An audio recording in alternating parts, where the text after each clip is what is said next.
A continuación, salud renal y reumatología.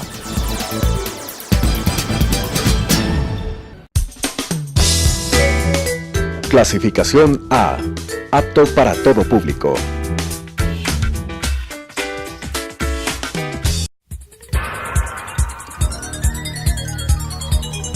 Las opiniones vertidas en este espacio por la producción y dirección del programa son de exclusiva responsabilidad de sus autores y de quienes intervienen en ellos.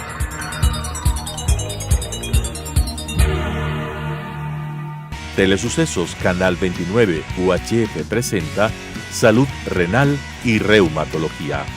Tratamiento integral preventivo y curativo de enfermedades renales y reumatológicas con la conducción de las doctoras Belia Meléndez y Cristina López. Salud renal y reumatología. Buenas tardes con todos. Estamos aquí la doctora Belia Meléndez y la doctora Cristina López Machado. Yo soy especialista en reumatología, la doctora Cristina en nefrología. En esta ocasión, pues vamos a encaminarnos un poco a hablar sobre lo que se trata la especialidad de la reumatología. La reumatología es la ciencia que se encarga del estudio, diagnóstico y tratamiento de las enfermedades que atacan al sistema musculoesquelético que pueden estar solas o acompañadas de enfermedades autoinmunes. Estas enfermedades más o menos son alrededor de 200 las que pueden afectar desde niños hasta el adulto mayor. Causan diversos síntomas y signos. Los principales es el dolor articular, la hinchazón articular, la rigidez articular y la dificultad para el movimiento. Estas son enfermedades que pueden dificultar las actividades diarias como bañarse, cepillarse, caminar y demás otras cosas. Estas enfermedades se las puede clasificar en 3 formas.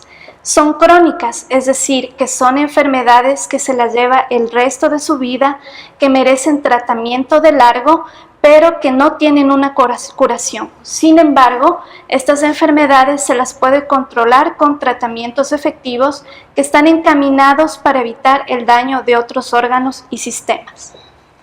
También pueden ser enfermedades sistémicas, es decir, que son enfermedades que no solamente atacan a una articulación, sino que también pueden atacar a otros órganos y sistemas como el corazón, el pulmón, los riñones, el sistema nervioso. Son autoinmunes. Cuando hablamos o topamos la palabra autoinmune, quiere decir que son células del propio organismo que se han activado y están atacando al propio tejido, es decir, no están reconociendo a lo propio como tal. Podemos hablar de lo que se trata del sistema inmunitario. El sistema inmunitario es aquel grupo de células y de sustancias celulares que se encargan de combatir nuestro cuerpo frente a agentes extraños, como son parásitos, virus, bacterias, agentes exógenos como el frío o el calor. Las células del sistema inmunitario se encuentran organizadas en diferentes estructuras del organismo. Así las tenemos en el timo, en los ganglios linfáticos, en los vasos linfáticos, en el vaso, en el hígado, amígdalas y el apéndice. Estos sistemas forman cápsulas para englobar a estas células que en un momento determinado llegan o salen a combatir contra su enemigo. En las enfermedades de este tipo, en las enfermedades autoinmunitarias, el sistema inmune actúa de manera diferente y anormal, no reconoce a lo propio como suyo. Ahora vamos a hablar de lo que son las articulaciones. Las articulaciones son el punto de contacto entre hueso y cartílago o hueso y hueso. Están en los extremos de los huesos, es decir, dicho de mejor manera o de una forma más sencilla, es la unión entre las estructuras duras de nuestro cuerpo. Nos ayudan a doblar, nos ayudan a hacer movimientos. Las articulaciones tienen diferentes movimientos que estos ya los vamos a ver más adelante. El cuerpo no es una estructura rígida, si fuese así no tendríamos movimiento alguno. La articulación, gracias al cartílago, pues da rangos de movimiento. Ahí tenemos la flexión, la extensión, la rotación, la supinación y la pronación. La articulación está formada por tejido conectivo. El tejido conectivo es el tejido de sostén de nuestro organismo. es el encargado de unir a las células entre sí, dar mantenimiento y dar organización a nuestro cuerpo. También tiene otras funciones. Estas funciones son las de defender de posibles golpes que podamos tener y también la de dar energía y estabilizar el tejido humano. La articulación está formada por diferentes estructuras. La parte fundamental es el cartílago. En sí la articulación tiene varias partes. Vamos a entender que la articulación es como una caja, dentro de la cual hay elementos pequeños que entre sí hacen un engranaje y ayudan a que se mueva. La parte externa, la parte que está más hacia afuera de esta caja, es la cápsula articular, que es la que une el hueso al otro hueso y a su vez forma un vacío dentro de ella. La parte más interna de la articulación es la membrana sinovial. Esta membrana sinovial es la responsable del dolor y de la inflamación cuando tenemos un traumatismo o algo inflamatorio, ya que es rica en vasos sanguíneos y en inervación. Hay otras estructuras dentro de la articulación. Ahí tenemos a los tendones y ligamentos. Los tendones pueden estar dentro de la articulación o fuera de la articulación, mientras que los ligamentos pueden estar fuera de la articulación. Son membranas o estructuras fibrosas muy duras que su función es, aparte de ayudar al movimiento, ayudan a regular el movimiento, modulan el movimiento y no dejan que la articulación se salga de su lugar. La parte fundamental del cartílago es el colágeno. El colágeno es una serie de fibras de proteínas junto con la elastina que hacen un entretejido o entramado, que es la que le da la elasticidad, pero a su vez es una estructura muy rígida. Cuando hablamos de la palabra colágeno lo asociamos inmediatamente a la medicina estética, pero pues el colágeno también se encuentra en estructuras muy importantes de nuestro organismo: la articulación, el pabellón auricular, las fosas nasales, el corazón, el pulmón. Estos tejidos se pueden dañar fácilmente también con este tipo de enfermedades autoinmunes, que más adelante las vamos a ver. Los tipos de movimiento de las articulaciones son diversos. Hay articulaciones que carecen completamente de movimientos, es decir, son fijas. Aquí tenemos el ejemplo de las articulaciones del cráneo, que estas al momento de nacer tienen la capacidad de imbricarse una sobre otra y permitir la salida de la cabeza por el canal vaginal. Al pasar los años, estas articulaciones se hacen suturas, es decir, se unen de tal manera que ya no tienen movimiento. Tenemos las articulaciones que son móviles, son aquellas que sí tienen un espacio entre ellas y tienen unos rangos de movimiento muy amplios. Aquí tenemos la rodilla, la cadera, la columna, los hombros. Pueden clasificar los movimientos, como ya habíamos mencionado, en flexión, en extensión, en rotación, supinación y pronación. Bueno, ahora vamos a hablar sobre lo que es el hueso. El hueso es la estructura más dura que pueden tener los seres vertebrados. El hueso es un tejido vivo que tiene la capacidad de crecer, regenerarse y cambiar constantemente. Por eso también tenemos enfermedades que pueden afectar al hueso, como es la osteopenia y la osteoporosis que se ve en edades avanzadas de la vida. El esqueleto tiene en total 216 huesos, 80 que se encuentran en la cara y en el tronco y 126 que se encuentran en las extremidades superiores y las extremidades inferiores. Existen dos tipos de hueso o dos calidades de hueso. En el hueso largo tenemos el hueso cortical o el periósteo, que es un hueso sumamente duro, que es el que va a dar la estabilidad al hueso, mientras que el hueso esponjoso es el que se encuentra hacia los extremos del hueso. Este tiene la capacidad de ser elástico, pero al mismo tiempo brinda mucha dureza. El hueso tiene diferentes componentes, tiene 4 células fundamentales. Tenemos a la célula osteógena, que es considerada la célula madre, que es aquella que se divide y da a sus hijas, que son los osteoblastos. El osteoblasto es la célula más importante del hueso, es la encargada de captar el calcio del medio extracelular. El osteocito, que es el hueso que en sí ya es la célula en sí que está calcificada y da mucha dureza. De igual manera, al ser un tejido vivo, como ya habíamos mencionado, este se regenera y tiene que modular su crecimiento. Esto es dado gracias al osteoclasto, que es la célula encargada de recoger los remanentes en el hueso. Como vemos, este es un breve repaso sobre las enfermedades que afectan al sistema musculoesquelético y enfermedades autoinmunes. A su vez, pues estas enfermedades se asocian a la afectación de otros órganos, como por ejemplo el riñón.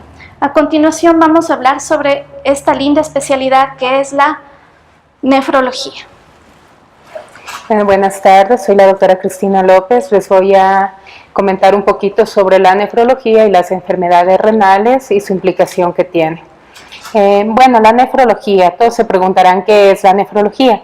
La nefrología es la rama de la medicina que se encarga del estudio de la anatomía, la fisiología y además de las enfermedades de los riñones, tanto en su diagnóstico, tratamiento y seguimiento. Los riñones, primero debemos conocer un poco sobre los riñones y las funciones que estos cumplen. Primero, ¿qué son los riñones? Los riñones son órganos vitales que tienen forma de frijol y se localizan en el abdomen. En la parte posterior del abdomen, hacia la parte de la espalda, uno a cada lado de la columna vertebral. Habitualmente las personas tenemos 2 riñones, uno a cada lado. Sin embargo, hay casos de nacimiento que nacen con un riñón, pero que es totalmente compatible con la vida. En cuanto a la dimensión de los riñones, es variable y depende de la altura del paciente.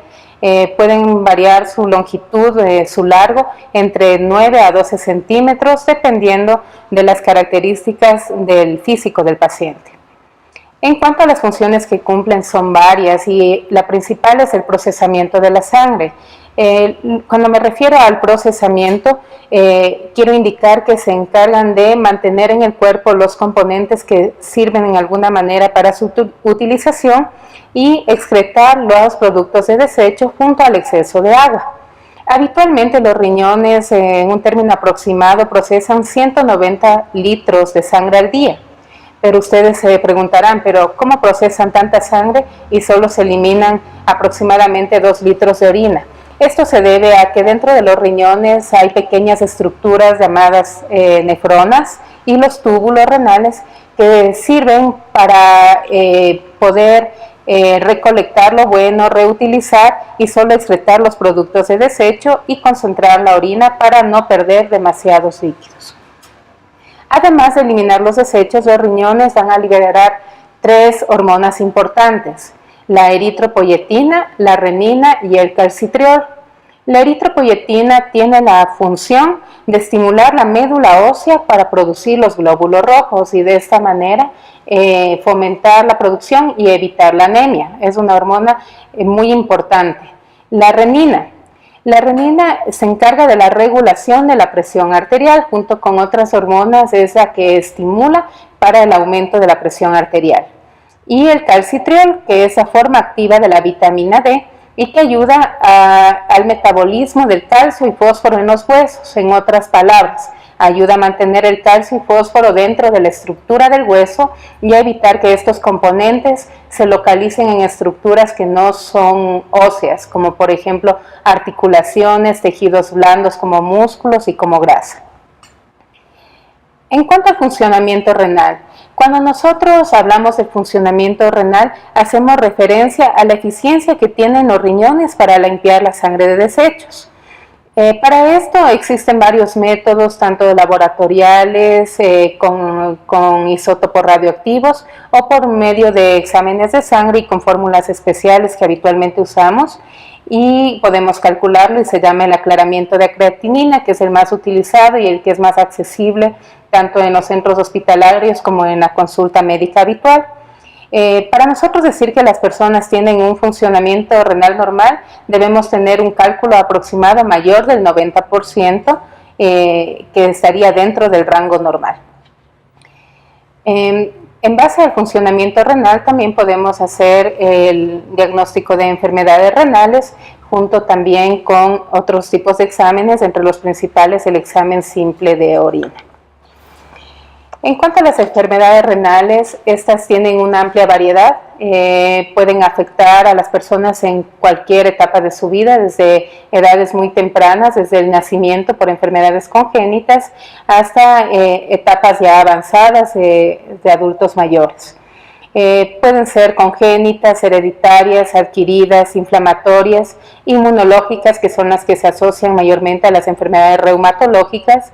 También hay enfermedades que son causadas por toxinas, y también tenemos la forma de presentación, que es aguda, que se presenta rápidamente en el curso del diagnóstico de la presentación de la enfermedad, y las enfermedades crónicas, que son las que tienen una mayor implicación por la carga, la sintomatología y el significado que tiene tanto en el paciente como su familia, y estas son cuando tienen una afectación del riñón mayor a 3 meses. Ahorita, considerando que la enfermedad renal crónica se ha convertido en un problema de salud pública a nivel mundial, voy a hablar un poquito más sobre la enfermedad renal crónica. Esta afecta a gran parte de la población. Cada día los enfermos están en aumento. Hay un cálculo aproximado por la Sociedad Internacional de Nefrología, que de acuerdo a la última encuesta realizada en el año 2016, calcula que el 10% de la población total mundial está afectada por enfermedades renales. Esto quiere decir que 10 de cada 100 personas tienen algún grado de enfermedad renal crónica. Este número va a variar de acuerdo a la edad que nosotros estamos estudiando, a las enfermedades que presentan, a la cultura de la población. Sin embargo, los números son extremadamente altos a nivel mundial. Las principales causas de ingreso a diálisis y de enfermedad renal crónica, o sea que tienen más de 3 meses de duración, siguen siendo las enfermedades que tienen también mayor incidencia en la población general, como son la hipertensión arterial, la diabetes mellitus tipo 2, y en tercer puesto tenemos las enfermedades renales de causa desconocida, y que en este se agrupan las glomerulonefritis. Las glomerulonefritis son las que causan una inflamación del riñón en sí, y que pueden ser por varias causas, y una de las causas suele ser la inmunológica, que se relaciona a enfermedades reumatológicas, y en este caso la que mayor incidencia tiene y que vemos con mayor frecuencia es el lupus eritematoso sistémico, que cada vez se está diagnosticando con mayor frecuencia en nuestro medio. También hay que considerar que no solo la hipertensión y la diabetes y estas inflamaciones crónicas del riñón producen enfermedad renal. Hay otros factores que contribuyen, como son la automedicación. En este vamos a dar principal énfasis al uso de antiinflamatorios no esteroidales. Hay muchas personas que, teniendo o no otra enfermedad de base, o porque realizan deporte o simplemente por costumbre, consumen antiinflamatorios para aliviar ciertos tipos de dolores musculares o articulares, lo que conlleva a un daño que en muchas ocasiones puede ser progresivo de los riñones hasta el punto que puede requerir diálisis. Y también depende mucho de cómo responde el paciente a cierta medicación. Mientras un grupo de pacientes pueden tomar esta medicación por largo tiempo, hay un grupo de pacientes que con una pocas dosis o en mínima cantidad ya pueden desarrollarse a una enfermedad renal crónica que va a perpetuarse a lo largo del tiempo, o una falla renal aguda que va a requerir nuestra atención inmediata con la finalidad de poder revertir el daño hasta cierto punto. En nuestra población también es importante mencionar el consumo de hierbas medicinales. Estas hierbas medicinales están siempre a la disposición en las tiendas, en los mercados, y muchas veces se ofertan como que son beneficiosas para los riñones cuando tienen una función diurética, o sea, de eliminar el exceso de líquidos. En muchos estudios ya se ha comprobado que estas hierbas tienen cierto grado de toxicidad y muchas veces producen daño en los riñones. Por tal motivo, nosotros siempre recomendamos que no se consume estas hierbas con frecuencia, evitar a toda costa el consumo, y principalmente las que les voy a mencionar, como la cola de caballo, el caballo chupa, pelos de choclo, dulcamara, sábila, sustancias que venden en las tiendas de medicina natural o de homeopatía, como la uña de gato, que son las que están confirmadas que causan daño renal, y también se asocian también con incrementar problemas de tipo reumatológico. Estos son los puntos principales que nosotros podemos dar para evitar la enfermedad renal crónica, al igual que parar el uso de este tipo de medicaciones milagrosas que tratan de bajar de peso rápidamente y que no se conocen los componentes en sí y que también causan cierto grado de toxicidad, que son entre las recomendaciones generales de parar el consumo. Entre estos otros factores concomitantes también tenemos malos estilos de vida. En esto me refiero al sedentarismo, a la obesidad, al consumo de alimentos procesados como embutidos, enlatados, gaseosas, que por su alto contenido de preservantes y de sodio producen un daño directo a nivel de los riñones. Entonces también está un poco, no es que no van a comer nunca, pero sí hay que limitar el consumo y un poco promulgar la vida sana, ¿no? Consumo de verduras, de frutas, actividad física regular, en forma regular.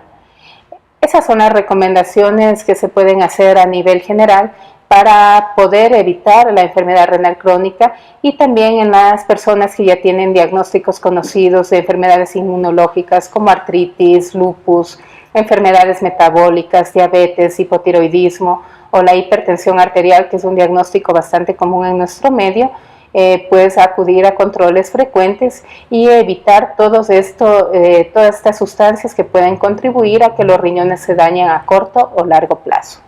Bueno, en próximas entregas les pondremos al tanto sobre las diferentes enfermedades reumatológicas y nefrológicas que nos pueden afectar. Van a salir muchos consejos a partir de aquí. Gracias. Las opiniones vertidas en este espacio por la producción y dirección del programa son de exclusiva responsabilidad de sus autores y de quienes intervienen en ellos.